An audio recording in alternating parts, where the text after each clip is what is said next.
આકાશવાણી ભુજ સમાચાર પરેશ મારું વાંચે છે। નમસ્કાર। રાજ્ય પર સર્જાયેલી 4 જેટલી સક્રિય વરસાદી સિસ્ટમના પ્રભાવથી કચ્છમાં ગઈકાલથી સાર્વત્રિક વરસાદ શરૂ થયો છે। આજે પણ જિલ્લાના કેટલાક તાલુકાઓમાં હળવાથી ઝાપટા લઈને મધ્યમ વરસાદ નોંધાયો છે। જિલ્લા કંટ્રોલ રૂમમાંથી મળેલા આંકડા અનુસાર આજે સવારે 6 વાગ્યાથી સાંજે 6 વાગ્યા સુધીમાં ભુજ તાલુકામાં સૌથી વધુ 8 મિલીમીટર વરસાદ નોંધાયો છે। આ ઉપરાંત લખપત, મુન્દ્રા અને ગાંધીધામમાં 2 મિલીમીટર તેમજ અંજારમાં 1 મિલીમીટર વરસાદ પડ્યો છે। બીજી તરફ રાપર, ભચાઉ, નખત્રાણા, અબડાસા અને માંડવી તાલુકામાં વરસાદ નોંધાયો નથી।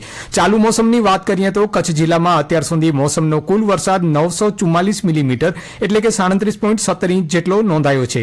તાલુકાવાર આંકડા ઉપર નજર કરીએ તો સૌથી વધુ રાપર તાલુકામાં 282 મિલીમીટર વરસાદ નોંધાયો છે। ત્યાર પછી ભચાઉમાં 152 મિલીમીટર, ગાંધીધામમાં 88, નખત્રાણામાં 80, ભુજમાં 76, માંડવીમાં 68, અંજાર અને મુન્દ્રામાં 56, લખપતમાં 54 મિલીમીટર વરસાદ નોંધાયો છે। જિલ્લામાં અત્યાર સુધી સૌથી ઓછો વરસાદ અબડાસા તાલુકામાં 32 મિલીમીટર નોંધાયો છે।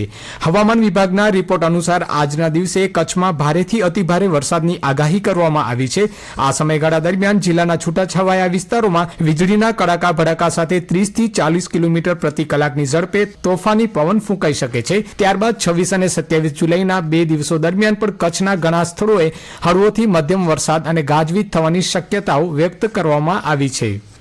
ભુજ જિલ્લા સેવા સદન ખાતે કલેક્ટર અનિલ રાણાવસિયાની અધ્યક્ષતામાં ભારે વરસાદની આગાહીના પગલે વહીવટીતંત્રની તૈયારીઓ અંગે સમીક્ષા બેઠક યોજાઈ હતી।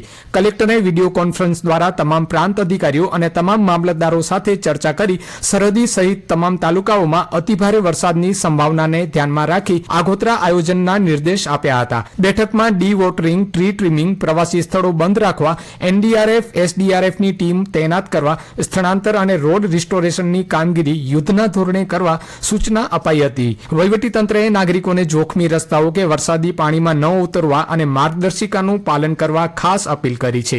આ અંગે જિલ્લા કલેક્ટર અનિલ રાણાવસિયાએ આ મુજબ જણાવ્યું।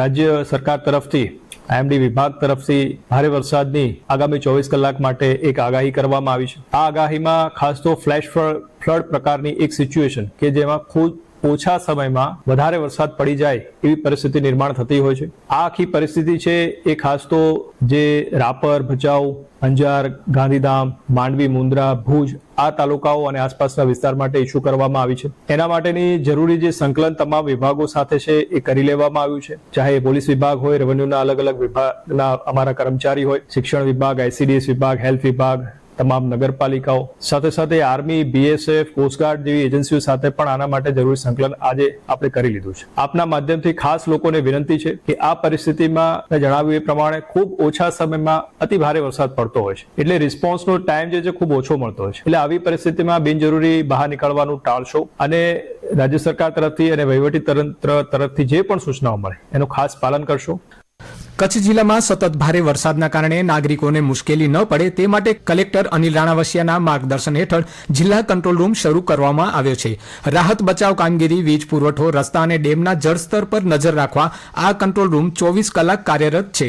નાગરિકોને કોઈપણ મદદ માટે હેલ્પલાઇન નંબર 1077 અથવા 02832 250 923 252 347 પર સંપર્ક કરી શકે છે। આ ઉપરાંત તાલુકા કક્ષાએ પણ કંટ્રોલ રૂમ શરૂ કરાયા છે જ્યાંથી મળેલી ફરિયાદોનું ત્વરિત નિવારણ લાવવા માટે પ્રાંત અધિકારીઓ અને મામલતદારોને સૂચના આપવામાં આવી છે।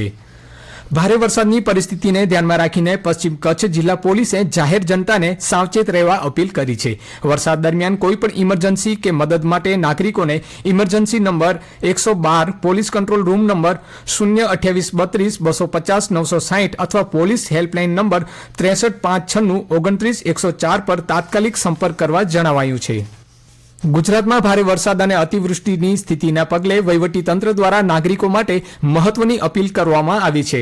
તંત્રએ જનતાને અફવાઓથી દૂર રહેવા અને માત્ર અધિકૃત સમાચાર માધ્યમો પર જ વિશ્વાસ રાખવા જણાવાયું છે। કોઈપણ મેસેજની ખરાઈ કર્યા વગર ફોરવર્ડ ન કરવા સૂચના આપી છે। ભારે વરસાદ દરમિયાન બિનજરૂરી બહાર નીકળવાનું ટાળવું તેમજ પાણી ભરાયેલા રસ્તાઓ પરથી પસાર ન થવું, કોઈપણ આપાતકાલીન પરિસ્થિતિમાં ત્વરિત સહાય માટે તાત્કાલિક કંટ્રોલ રૂમનો સંપર્ક કરવા અનુરોધ કરાયો છે। અને આ સાથે સમાચાર બુલેટિન પૂરું થયું। નમસ્કાર।